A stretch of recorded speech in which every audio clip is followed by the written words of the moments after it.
The story begins with a dangerous sniper named Killer. To eliminate his target, he hides inside an old warehouse, staring through a window at his target's house and waiting for the right moment. But when his target does not appear for several hours, he goes out to buy groceries, and after buying them, he calls his boss and gives a full report. The boss clearly tells him, "Finish the job quickly and take the money." Hearing this, he replies, "Boss, don't worry, the job will get done." Then, before returning home, he sits in front of the target's house and carefully observes the people present there and the armed guards, memorizes their daily routine, and after that, returns to his hiding place and starts surveillance again. As night falls, he sets an alarm and goes to sleep, waking up every 10 minutes to the sound of the clock to check the target's house. After some time, he hears some noises and sees that his target has brought a dancing woman with him. The woman starts dancing in front of the target, and Killer decides that he will fire the shot as soon as the target sits on the sofa. But just as he pulls the trigger, the same woman suddenly comes in front of the target,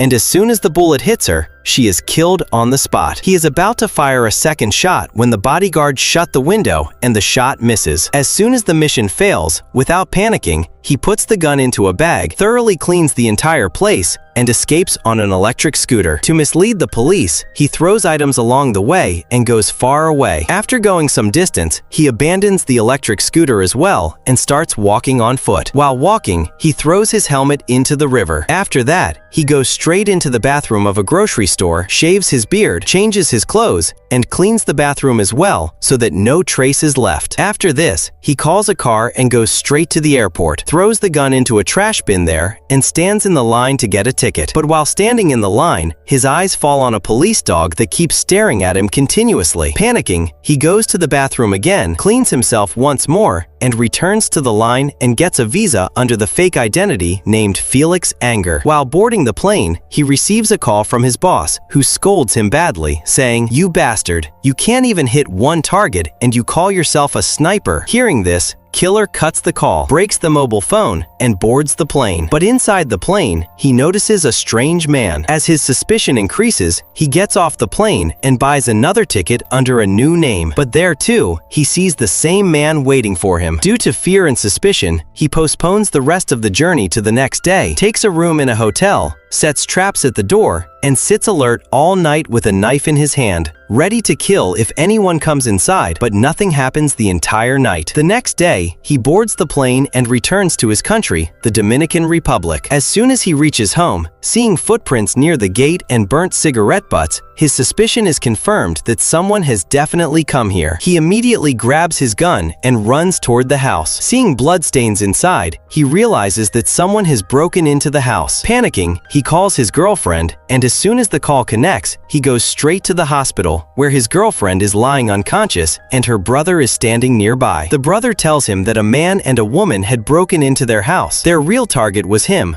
but when they did not find Killer at home, they attacked his girlfriend. The girl fought with all her strength against the two of them and somehow managed to save her life, but she was badly injured. While running and hiding, she saw that both of them escaped in a taxi with a green-colored roof. After understanding the entire truth, Killer decides that he will look after his girlfriend throughout the night. When she regains consciousness after some time, she tells him that the two goons were holding her and torturing her, trying to extract information about him, but she endured the pain and did not tell them anything. Seeing his love in this condition, Killer's heart burns, and at that very moment, he swears to take revenge. That same night, he returns home, takes out his hidden box of weapons, and the next day drives around the entire city looking for that green-roofed taxi, because his girlfriend's brother had identified the taxi that way. But after searching all day and not finding the taxi, he adopts a new method, and that very night reaches the taxi company's office and takes the manager hostage. He logs into the computer, extracts the information of the taxi driver who took those two goons away from his house, takes the file with him, and leaves. The next day, he waits for that taxi driver outside the station, and as soon as the driver comes for work, he follows him and sits in his car as a passenger. The driver has no idea how dangerous the person sitting behind him is. While driving through the city, when he turns back to ask something, he sees a gun in Killer's hand, gets scared, assumes him to be a petty thief, and hands over his wallet. But Killer does not want money. Pointing the gun, he asks where he dropped those two passengers from that house. To save his life, the driver tells everything truthfully, that he picked them up from a private airport, dropped them at a house, and then waited outside for them. When they both returned,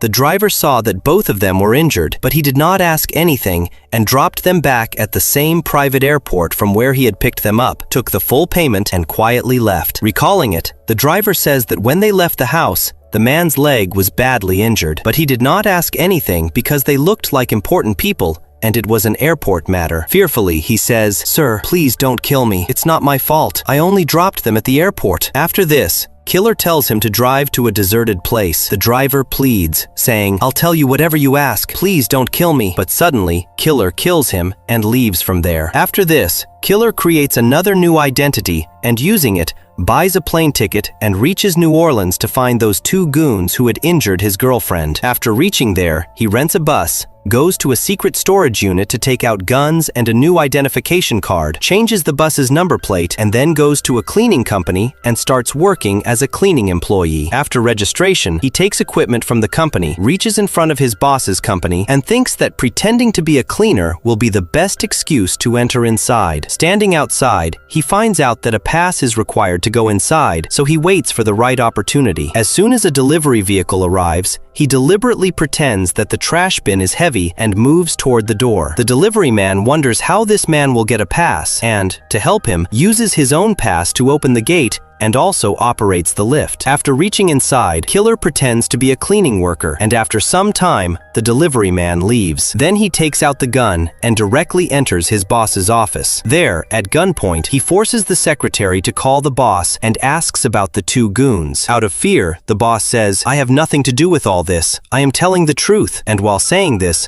the boss explains that the customer who paid the ransom money is the one who is angry because the job was not completed, and he must have sent those goons who attacked your girlfriend. They wanted to kill you, but when you were not at home, that poor girl fell into their hands. Along with this, scolding Killer, he says, "Why did you come back to your city?" and advises him to quickly change his identity and disappear for years so that the customer cannot find him. But Killer ignores his words, picks up a nail gun lying nearby, and first fires it at the laptop and threatens, "If you don't tell me anything, I'll nail you." The boss considers all this nonsense and tells him to get out of here. But hearing this, Killer's anger explodes and he suddenly fires nails into the boss's chest. Then he takes out his phone and says, "Quickly, tell me about the two who attacked my house. Only then will I call an ambulance. Otherwise, you'll die like this." But the old boss dies so quickly that he doesn't even get a chance to say anything. Frustrated, Killer thinks that now he should kill the secretary as well, because there is no point in leaving evidence without reason. Just then, the secretary understands his intention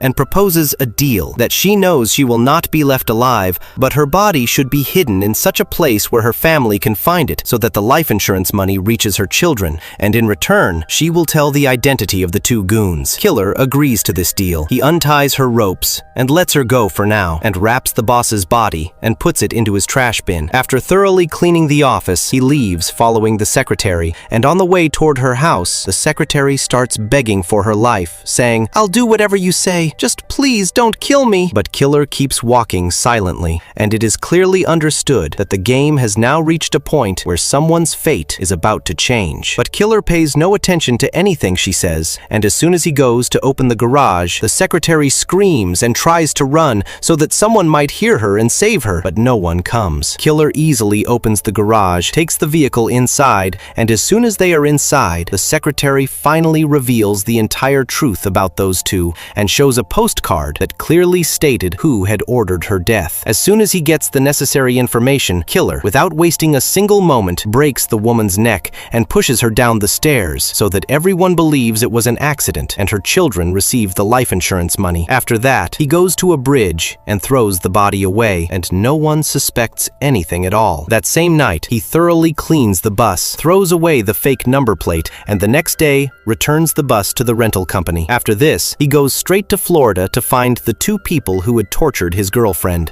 After reaching there, he decides that he will first take revenge on that man. He keeps an eye on the male killer's house, where some people are playing with a dog, and he recognizes one man because he is walking with a limp. He waits the entire day for the right time. In the evening, he sees them going to a casino, so he follows them, and around midnight, when that same man returns home alone, the revenge plan begins. When the dog starts barking, he gives it food, which makes the dog stop stop barking. After that, the moment he enters the house, that goon attacks him because he had already guessed that Killer would definitely come for revenge. A fierce fight begins between the two, and one after another, they keep making deadly attacks on each other. But just as Killer starts overpowering the man, the goon pulls out a gun. At that moment, Killer hides in a room and shouts, "John, I know your real name. If you have guts, come and kill me." John moves toward the room, but Killer cleverly picks up the gun and fires through the door, and John is killed on the spot. Hearing the gunshot, the dog runs into the house, but by then, Killer has already escaped. He lights a petrol bomb and throws it toward the house, which sets the entire house on fire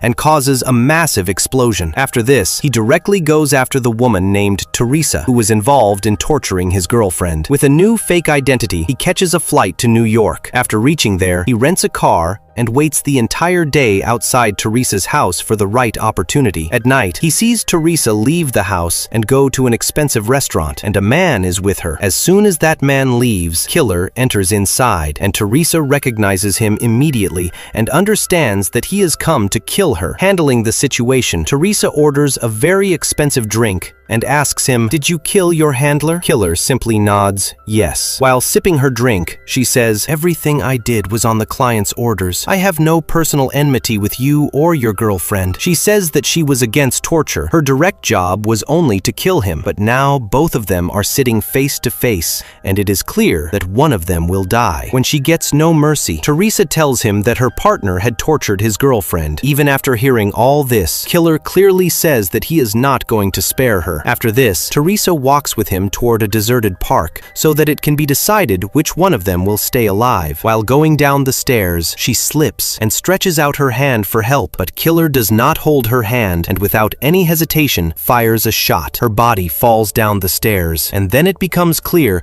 that she was hiding a knife in her hand, which could have attacked at any moment. After killing Teresa, Killer immediately leaves the park and catches a flight to Chicago, because now his final target is the client who had ordered all of this. With a little research, he finds out that the man is extremely rich, and killing him will not be easy, so he stays outside his house and keeps an eye on his every movement. As soon as the man takes his car out of the garage, Killer tries to enter the garage by pretending to be a normal passerby, but sees that the house door is locked. After this, he takes a photo of the lock and researches how this type of lock can be opened. He orders a special cloning device to open the lock, goes to the bank, and transfers all his money to an account in another country under the name Jefferson, and buys a gun from a local dealer. As soon as the cloning device arrives, he books a gym session on the same floor where the client lives, and from here, the preparation for his most dangerous and final mission begins. He steals a worker pass from a cleaner and makes a copy of it, and later the same day, using his fake card, he enters the building. Within a short time, he reaches the client's room, where the client does not recognize him and asks, "Who are you? And how did you get in here?" Killer thinks that he is pretending to be unaware, so he shows the same postcard given by the secretary, on which the name of the person who placed the contract is written. As soon as the client sees the postcard, he remembers that this is the same man who failed to kill the first target, and he immediately says that he has nothing to do with all this. The client explains that after the mission failed, he thought that humans make mistakes, but Killer's boss said that it was Killer's fault and that he should be punished. That same boss asked him for another $1,500 so that Killer himself could be killed and all evidence could be erased, because he was afraid that if Killer stayed alive, the police might catch him and then the boss would also get trapped. So this entire conspiracy was planned by the boss, and he had no role in sending those two people. After listening to his words for some time, Killer starts believing him. Before leaving, Killer warns the client, "Do not tell anyone my identity, otherwise I will not spare you." Killer was fed up with this job and wanted to live a better life. After this, he returns to the Dominican Republic, where his girlfriend is now in a much better condition than before. Now Killer leaves the path of evil and finally starts living a peaceful life like an ordinary human being.